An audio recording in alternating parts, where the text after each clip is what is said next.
Hello friends, అందరు ఎలా ఉన్నారు? బాగున్నారా?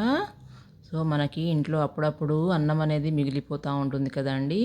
మరో పూటకి ఆ మిగిలిన అన్నం తినమంటే చద్దన్నం అని ఎవరు కూడా తినడానికి ఇష్టపడరు కదండి. సో అలాంటప్పుడు మనము ఈ విధంగా గనక చేసి పెడితే ఒక్క మెతుకు కూడా మిగుల్చకుండా చిన్నవాళ్ళు పెద్దవాళ్ళు అందరూ కూడా ఎంతో ఇష్టంగా తింటారండి. అది ఎలా చేయాలో ఇప్పుడు మనము చూద్దాము. సో ఒక ప్యాన్ పెట్టుకొని ఆయిల్ వేసుకొని ఆ ఆయిల్లో 2 గుడ్లని మనము ఇలాగా ఆమ్లెట్ లాగా వేసుకోవాలి. ఇలా ఆమ్లెట్లు వేసుకున్న తర్వాత దానిపైన మనము ఒక్క చిటికెడు ఉప్పు, చిటికెడు కారం వేసేసుకొని ఈ ఎగ్ని మనము ఒక 10 సెకండ్స్ వరకు ఫ్రై చేసుకోవాలి. సో దీన్ని మనము ఆమ్లెట్ లాగా వేసుకోకూడదు. దీన్ని ఇలాగా పీసెస్ లాగా చిన్నగా కట్ చేసుకోవాలి. ఇలాగా వీడియోలో చూపించిన విధంగా ఇలా కట్ చేసుకొని ఒక 10 సెకండ్స్ వరకు మనం దీన్ని ఫ్రై చేసుకోవాలి.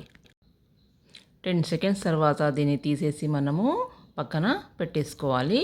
అలా పక్కన పెట్టుకున్న తర్వాత అదే ప్యాన్లోకి మనము ఒక టేబుల్ స్పూన్ వరకు మనం ఒక ఆయిల్ని యాడ్ చేసుకోవాలి.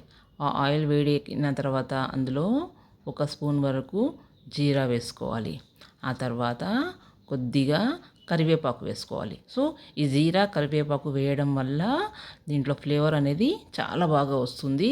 ఆ తర్వాత ఒక మీడియం సైజు ఆనియన్ని సన్నగా కట్ చేసుకోవాలి. అండ్ అలాగే దాంతోపాటు ఒక చిన్న మిరపకాయని కూడా సన్నగా కట్ చేసుకొని ఇందులో వేసుకొని కొద్దిసేపు వరకు ఈ ఆనియన్ని ఫ్రై చేయాలి. జస్ట్ ట్రాన్స్పరెంట్ మాత్రమే అవ్వాలి, ఎక్కువగా ఫ్రై అవ్వద్దు.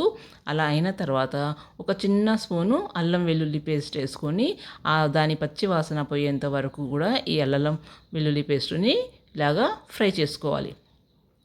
ఇది కొద్దిసేపు ఫ్రై అయిన తర్వాత దీంట్లో మన దగ్గర ఉన్న రైస్ని మొత్తం కూడా ఇందులో వేసేసుకొని కొద్దిగా వేసేసుకొని ఈ తాలింపు వేసిందంతా కూడా ఈ రైస్లో మిక్స్ అయ్యేంత వరకు మంచిగా కలుపుకోవాలి. సో దీనివల్ల రైస్కి అనేది ఫ్లేవర్ అనేది చాలా బాగా వస్తుంది. సో అలా కలుపుకున్న తర్వాత ఈ రైస్లోకి మనము ఒక హాఫ్ స్పూన్ వరకు ఉప్పు, అలాగే దాదాపుగా ఒక స్పూన్ వరకు కారం పొడి వేసుకోవాలి. మీకు కారం బాగా నచ్చితే అంతకంటే ఎక్కువ కూడా వేసుకోవచ్చు, అది మన ఇష్టము. ఇలా వేసిన ఈ రెండింటిని ఈ అన్నంలో బాగా మిక్స్ అయ్యేంత వరకు ఇవి మంచిగా కలుపుకోవాలి. అలా కలుపుకున్న ఈ రైస్ని లో ఫ్లేమ్ మీద దాదాపు 2 మినిట్స్ వరకు ఉంచాలి. ఇలా వేయడం వల్ల ఈ అన్నం అనేది చాలా వేడిగా అయిపోయి అప్పుడే వండిన అన్నంలాగా అయిపోతుంది. ఆ తర్వాత దీంట్లో మనం పక్కన పెట్టుకున్న ఎగ్ మిశ్రమాన్ని వేసుకొని దీన్ని కూడా కొద్దిగా కలపాలి. ఆ తర్వాత కొద్దిగా కొత్తిమీర వేసుకొని ఇవన్నిటిని కూడా బాగా కలిపి వీటన్నిటిని కూడా బాగా కలిపి కొద్దిసేపు మూత పెట్టేసి 1 మినిట్ వరకు లో ఫ్లేమ్లో పెట్టడం వల్ల వీటన్నింటి ఫ్లేవర్ అంతా కూడా రైస్లోకి వచ్చేస్తుంది. ఇలా వచ్చేసిన తర్వాత ఈ రైస్ని వేడివేడిగా ప్లేట్లోకి తీసేసుకోవడమేనండి. చూడండి, ఇలా చేసిన ఈ రైసు చిన్నపిల్లలు పెద్దవాళ్ళు అందరూ కూడా కాదనకుండా ఎంతో ఇష్టంగా తింటారండి.